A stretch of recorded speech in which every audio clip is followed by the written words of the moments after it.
Você ouve Rádio Unaerp. O mosquito da dengue agora também transmite o vírus Zika, que gera microcefalia nas nossas crianças. Já são milhares de casos suspeitos. Vamos combater todos os dias o mosquito Aedes aegypti. Não deixe água parada nas nossas casas, no nosso quintal, na nossa vizinhança. Elimine todos os criadouros. Essa luta é de todos nós. Um mosquito não é mais forte que um país inteiro. Governo Federal. Visite a página da Rádio Unaerp, www.jornalismonaerp.com.br/Rádio Unaerp. IF Saúde, o momento mais saudável do seu dia. Uma produção dos alunos de medicina da Unaerp e integrantes do IFMSA Brasil.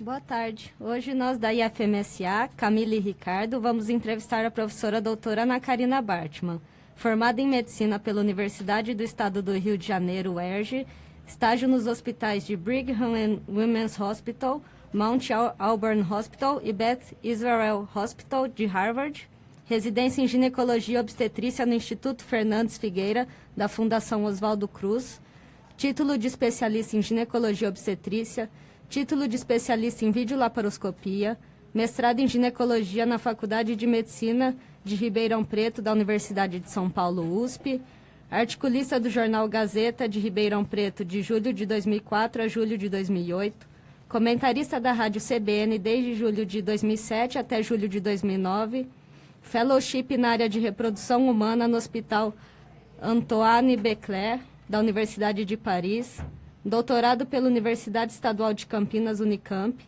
docente da Faculdade de Medicina da Universidade de Ribeirão Preto, UNAERP, membro da Federação Brasileira de Ginecologia e Obstetrícia, FEBRASGO, da Sociedade Brasileira de Reprodução Assistida, SBRA, e da Sociedade Brasileira de Reprodução Humana, SBRH, pesquisadora associada de várias universidades nacionais e internacionais, diretora médica e proprietária da Clínica Ana Bartmann.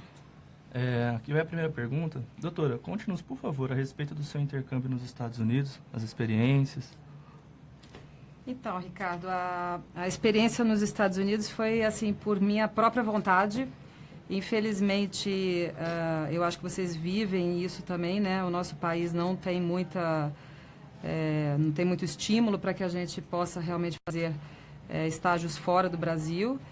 E na época eu ia fazer meu internato, eu tinha alguns meses que eu poderia fazer fora do Brasil, que eu poderia fazer, na verdade, um internato opcional. E esse internato opcional, ele poderia ser feito em qualquer instituição, dentro do Brasil ou fora do Brasil. E eu resolvi tentar um internato fora do Brasil, e já que eu ia para fora do Brasil, eu queria ir para a melhor universidade que eu tinha conhecimento, né? E que era Harvard, né?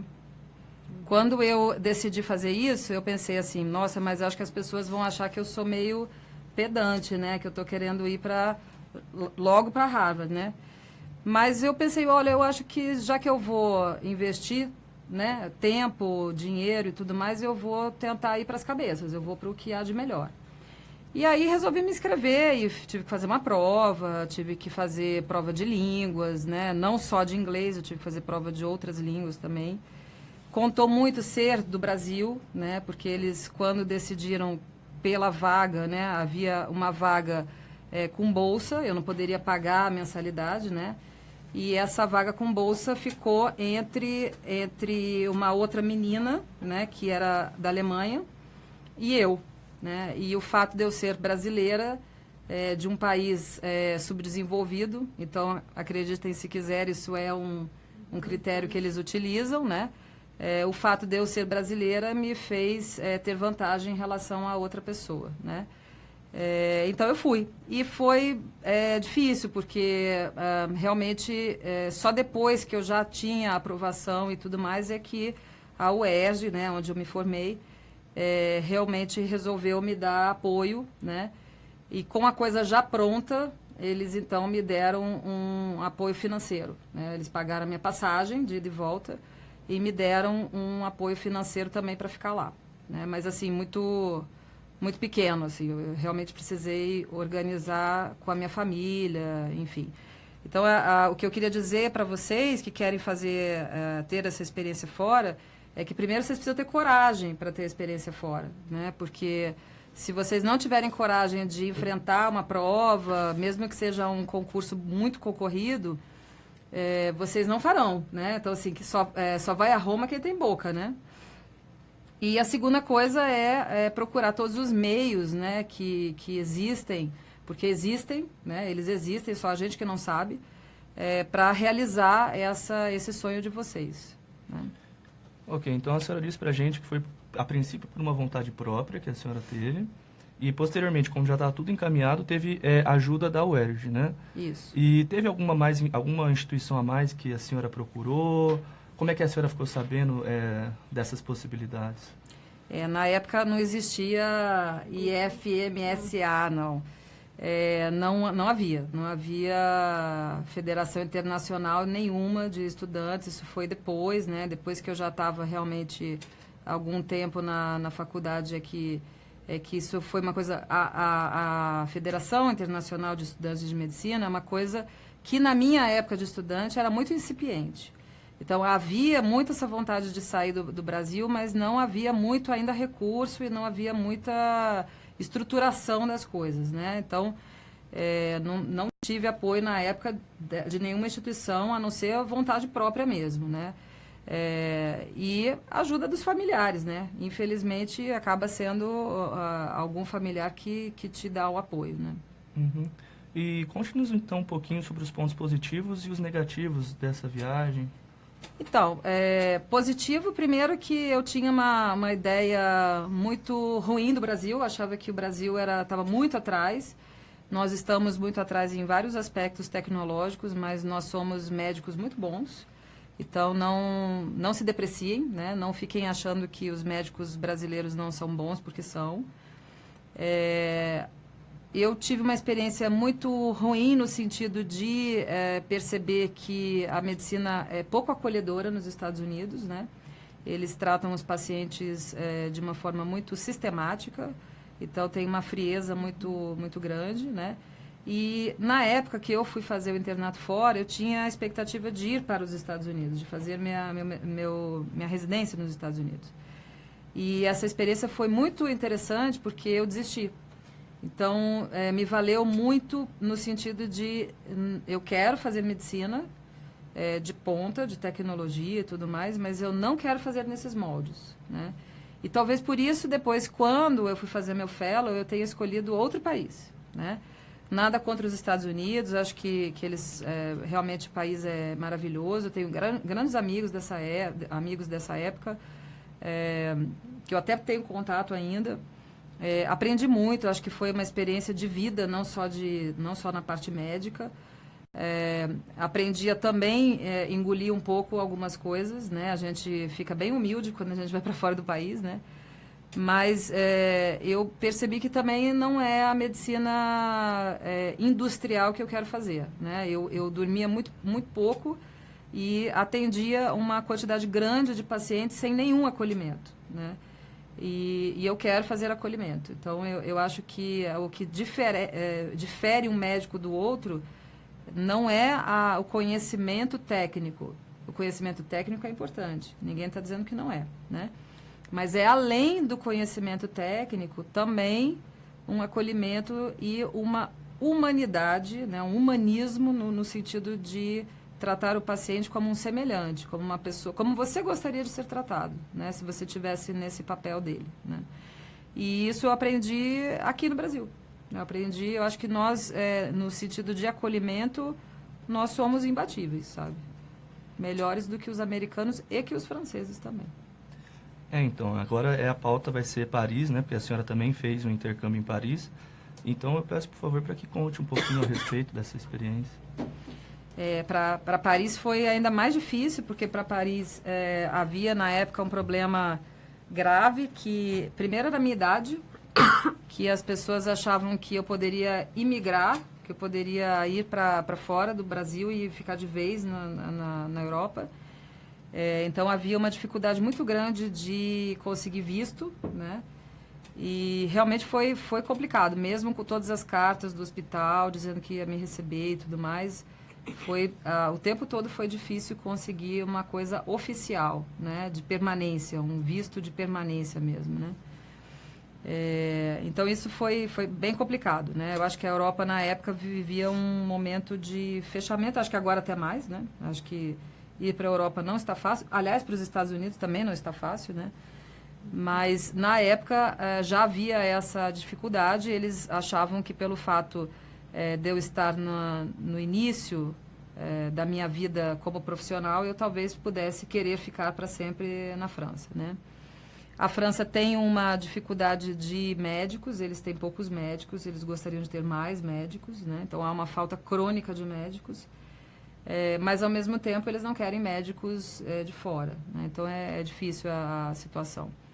Mas eu fui, também fiquei esperando muito tempo essa vaga. Essa vaga eu esperei praticamente 2 anos, porque eu não sei se vocês entendem o que é um fellowship. O fellowship é um estágio, na verdade, prático, que você acompanha uma determinada pessoa, um determinado serviço, e você faz atividades nas 3 competências, né, que são a docência. Então, você pode dar um pouco de aula, você tem que fazer uma atividade também de pesquisa e você faz uma atividade de atendimento mesmo, né? Então, você faz as 3 áreas. E geralmente são poucas pessoas que estão no estágio, né? 1 ou 2 estagiários, vamos dizer assim. Então, como tem muita gente querendo ir e poucas vagas, a gente geralmente aguarda até que a vaga seja possível, né? Fora o fato que eu precisava saber falar francês. Isso era um pré-requisito fundamental. Se não falasse francês, eles nem avaliavam a candidatura, né? Então, isso foi também uma situação difícil. Eu fui para este hospital especificamente, porque é o hospital que é conhecido como tendo uma das melhores taxas de gravidez, né, por fertilização do mundo, né, junto com outro centro que fica em Chicago. E como eu falei para vocês, eu não queria ir para os Estados Unidos, eu queria fazer uma experiência fora dos Estados Unidos, então eu acabei escolhendo ir para Paris, né? Juntando, obviamente, o útil ao agradável, porque ficar em Paris não é nada ruim, né? Vocês hão de convir que é uma experiência não só profissional, como de vida realmente, né? Isso. Então, agora, da mesma maneira que eu perguntei a respeito de Harvard, eu pergunto por intermédio de quem e como que a senhora conseguiu ir para a Europa, Paris, assim, se foi para uma instituição ou se como é que faz? Não faz, né? Como eu voltei a dizer para vocês, eu tenho muita tristeza de dizer isso para vocês, porque realmente não há muito apoio, assim. A gente consegue ir para fora. Se vocês estão numa bolsa de mestrado ou doutorado, principalmente doutorado, né? E aí vocês têm uma bolsa sanduíche, aí vocês conseguem ir para fora. Fora isso, se vocês quiserem fazer um fellow é difícil. Vocês precisam se candidatar, vocês precisam ir até o hospital e se apresentar e dizer que vocês são candidatos, né? Mandar uma carta de intenção. Então, como eu conhecia as pessoas que trabalhavam na área, né, de reprodução, eu já trabalhava na área de reprodução, eu queria ir para fora do país, né? Eu busquei os serviços, eu tenho papéis na minha casa até hoje, dos serviços que acolhiam fellows, né, fora do Brasil, né? E aí eu me informei, então foi todo um processo que aconteceu por minha vontade, mais uma vez, né? Não houve uma facilidade, uma facilitação de nenhuma instituição. E que é uma grande diferença entre um país desenvolvido e a gente, né? Você vai para fora, você vê que as pessoas lá, elas têm instituições que fomentam isso. Elas querem que os intercâmbios aconteçam. O intercâmbio, ele é rico para todos nós. Se nós recebermos um francês aqui, primeiro o francês vai ter que se virar nos 30 para conseguir falar com a gente. Ele provavelmente vai ter que falar inglês, e os franceses não falam muito bem inglês. E a gente vai ter que se virar também para conseguir falar inglês com eles. E a gente vai aprender um monte com eles, e eles com a gente, né? Então, o intercâmbio, ele é riquíssimo em todos os aspectos, né? Essa experiência fora do Brasil, por um tempo, mesmo que seja um tempo curto, né? 2 meses, 3 meses, não importa. Eu fiquei 1 ano na França, mas não importa. Mesmo que o tempo seja curtinho, vale a pena sempre. E isso é tão rico para a gente vê como que as pessoas lidam com as dificuldades, como que tem uma influência cultural em determinadas coisas. Eu vejo as brasileiras hoje como pessoas muito mais queixosas e muito mais parecidas com as italianas, por exemplo, do que as francesas. As francesas, apesar de estarem geograficamente muito mais perto da Itália do que a gente, né? Elas não têm nada de semelhança com as italianas, porque elas simplesmente não choram, né? Eu nunca vi uma francesa chorar. Mesmo quando estava com dor, mesmo quando a gente dava uma notícia muito triste, uma coisa que para a gente nos abalaria, né? Para elas, não. Então, elas têm uma postura, talvez elas tenham isso muito mais internalizado do que nós somos mais latinos, né?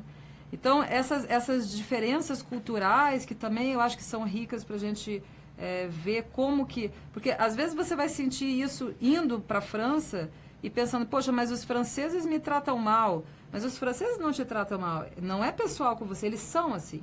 Então, a partir do momento que você tem essa vivência, você também começa a ver o mundo com outros olhos, né? Eu acho que a experiência ela é fenomenal em todos os aspectos, né? De vida, de profissão, de tudo. Então, que seria o ponto da próxima pergunta, como a senhora havia dito para a gente, que eles têm uma visão dos latino-americanos para a França, dos poucos médicos que existem lá, porém eles querem que sejam médicos deles, né? E como é que, em relação aos Estados Unidos, Brasil, França, a questão do acolhimento, os pontos positivos e negativos da França, assim, a respeito da medicina em si? Eu acho que em relação ao acolhimento, eles todos têm o mesmo perfil. Eu acho que, num primeiro momento, há um preconceito, né? Para mim, ainda talvez tenha sido até menor, porque como eu sou uma pessoa branca, loira, de olhos azuis, infelizmente, né? Infelizmente, as pessoas têm uma ressalva, né? Com brasileiro do terceiro mundo, né? Enfim, é interessante porque a gente, nos Estados Unidos eu sentia isso mais, assim, no sentido de preconceito, né? Preconceito com uma pessoa latino-americana que veio lá do Brasil, terceiro mundo e tudo mais. Mas depois que você mostra que você não é tão ruim quanto eles estão imaginando, você não vai assaltá-los, você não vai tirar o trabalho deles, você não vai... Né, você não é uma pessoa que não reflete, que não raciocina, né, que você não é burro, que você sabe o que você está fazendo, que você também estudou as mesmas coisas que eles estudaram, né? Então, isso vai fazendo com que você tenha a confiança deles. A partir do momento que você tem a confiança, aí eles se abrem para você, né? E na França eu senti um pouco diferente, porque o francês adora brasileiro, né? E quando eles me viam, eles achavam que eu era alemã.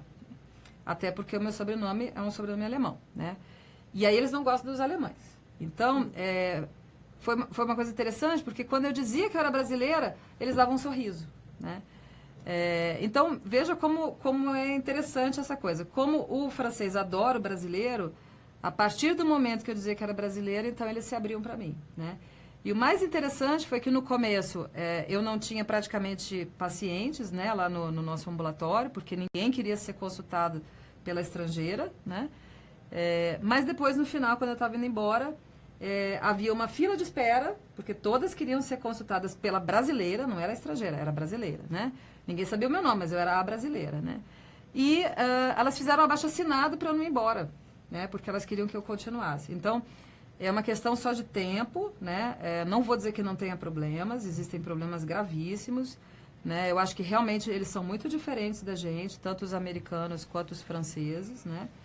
Mas eles gostam da gente. E eles gostam da gente quando eles percebem que eles podem confiar, que, né, há um processo que leva um tempo até que eles te acolham, mas eles vão te acolher em algum momento, né? Isso eu também percebo na minha família, a minha família de alemães, né? As pessoas têm esse tempo. Só que depois que você tem um amigo alemão, que você tem um amigo francês, ou até um americano, você tem um amigo para sempre. Você fala para sempre com aquela pessoa. Aquela pessoa abre as portas para você. Eu tive uma abertura dentro do laboratório de reprodução assistida, lá na França, que eu jamais tive aqui no Brasil. Teve uma vez, eu conto isso para todo mundo, que eu estava pegando os protocolos deles de um computador, assim, totalmente na espreita, assim, né, na surdina, achando que eles iam me deportar se eles me vissem, né, pegando os protocolos. E aí chegou a embriologista e eu falei, nossa, tô perdida, agora já era, né? E aí ela olhou para mim e falou assim, você tá vendo os protocolos? E eu suando, né? Falei, eu estou vendo os protocolos. E tirando xerox dos protocolos, né? E já copiando tudo, né? E aí ela olhou para mim e falou assim, mas por que você está imprimindo tudo isso? Pera aí que eu vou te dar um pendrive. Aí eu, como assim? Mas você vai me dar um pendrive? Posso copiar tudo? Ela, claro, pai. Olha só, por que você está gastando um monte de papel? Ó, você põe esse pendrive aqui, ó, e já puxa tudo que você está precisando. E eu fiquei assim, mas eu posso? Aí ela falou, por que não poderia? Né? Então, assim, essa coisa de que a ciência existe pela ciência e que ninguém vai te brecar se você quiser, né? É uma coisa que é muito bacana na Europa e que eu acho que aqui no Brasil a gente ainda está um pouco atrás, porque tem muito assim de um não querer ajudar o outro, existe uma competição muito grande, né? Uma coisa muito capitalista de querer o paciente de qualquer jeito, é meu paciente. Na verdade, tem paciente para todo mundo, né? Então, eu acho que realmente a gente tem muito a aprender com os outros povos, né? Uhum. Então, são essas as perguntas que nós aqui da IFMSA, do Núcleo de Intercâmbio, gostaríamos de ter feito à senhora. E agradecemos muito pela presença. E você Até a quer... próxima. E até... Eu só queria dizer mais uma última coisa, tenham coragem de fazer intercâmbio, né? Tenham coragem, porque é realmente um movimento de coragem. As pessoas criticam, as pessoas invejam, né? As pessoas falam mal, mas tenham coragem, porque isso vai trazer para vocês uma vivência extraordinária. Certo? Foi um prazer. Obrigada, nosso. doutor. Você ouviu uma produção da Medicina na ERP e integrantes da IFMSA Brasil, IF Saúde. O momento mais saudável do seu dia fica por aqui.